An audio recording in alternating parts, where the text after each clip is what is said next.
And let's start the questioning with our own elegant lady, Miss Kitty Hart-Carlisle. Thank you very much. Gee, this is very exciting, ladies. Number 3, which famous opera was based on your great-great-great-grandfather's novel? Lucia. And what was the name of the novel? That I can't remember very well. I think it was The Maid of Perth. Thank you very much. Now, number 2, you say here that your great-grandfather found all those jewels. Where did he find them? He found them in a little room in Edinburgh Castle. How did he get in there? He unlocked the door. Sounds promising. Number 1, it's very rare that writers have such beautiful castles and are born that way. Did he buy that beautiful castle after he became a famous writer, or was he born in it? No, he wasn't born in it. He bought that castle, he built the house during his lifetime. That's more like a good writer. Yeah. I approve of that, absolutely. Thank you, Kitty. Let's go to Bert. Thank you. Number 2, was Sir Walter Scott a contemporary of Robert Burns? He was a little bit later, actually, than Robert Burns. Number 1, were they, then they weren't acquainted. You mean by later, number 2? They did meet once. They did meet. Number 1, how did Sir Walter Scott die? Sir Walter Scott died of a fever, which he contracted about 2 years before he died, and he went on a trip to Europe. In fact, I believe they gave him a ship. The King of England gave him a ship and sent him on a cruise for 2 years. I see. Number 3, when was this? This was in 1832. Number 2, do you live in the mansion today? Is that your home? Yes, it is. I see. How many rooms do you occupy out of the 100? Oh, about 10, I think. That's not bad. No. Number 3. Actually not. No, Peggy. Number 2, who are the 2 heroines in Ivanhoe? I think Rowena and Rebecca. Thank you. Number 1, what's the name of that stone that they keep under the throne in Scotland that they pinched? The Stone of Scone. Thank you. Number 3, what's a sporran? Sporran is a little bag with fur kind of on it, which you wear in front of your kilt. Thank you. Number 2, where is Abbotsford? It's about 35 miles south of Edinburgh. Thank you. Number 1, what's haggis? Haggis is a pie, which is made of the interior of a sheep. It's made in a sheep's stomach, the lining of a sheep's stomach. Thank you. Number 2, when did the English throw all the Scottish crofters out and they had to come to America? Around what year was that? Oh, it would be around the 17th century.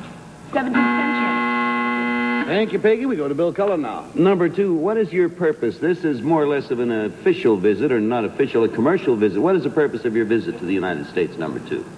Well, it's really to mark the bicentenary of the birth of Sir Walter Scott.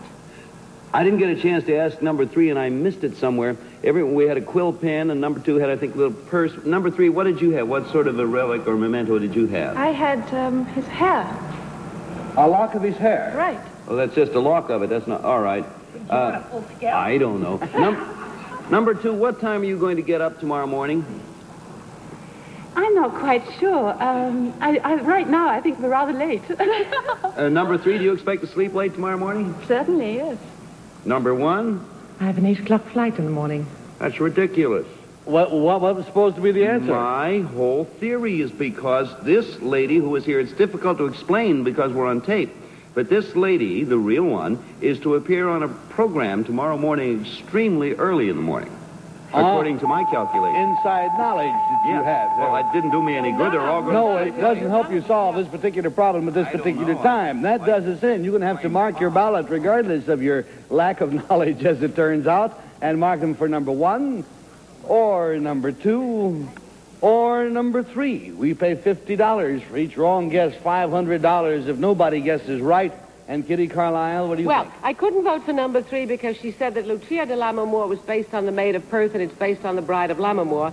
And number 2 said the Crofters came here in the 17th century, and I thought it was a bit later. I'm sure I'm wrong, and I voted for number 1.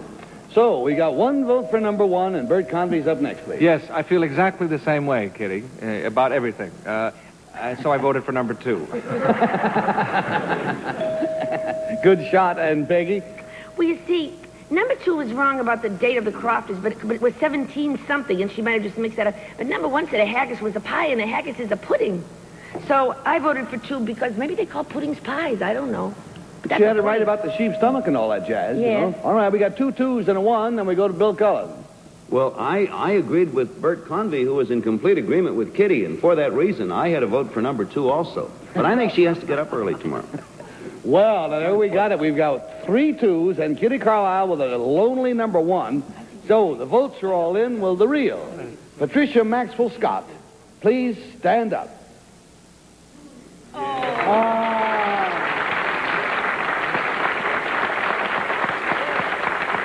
Thank you very much. Let's find out about number 1. Number 1, you're quite good. What is your real name, please, and what do you do? My name is Maura Fitzgerald. I'm Irish, and I'm a sales representative with Irish International Airlines.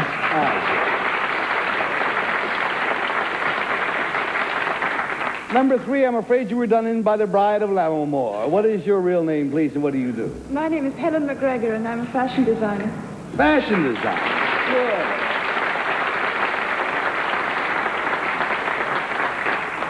Am I given to understand, then, that Sir Walter Scott made enough money during his lifetime, not to be crass, to build this mansion?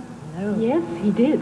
That was rather remarkable, He did wasn't indeed, it? yes. Mm-hmm. He made, Pardon me, I interrupted you.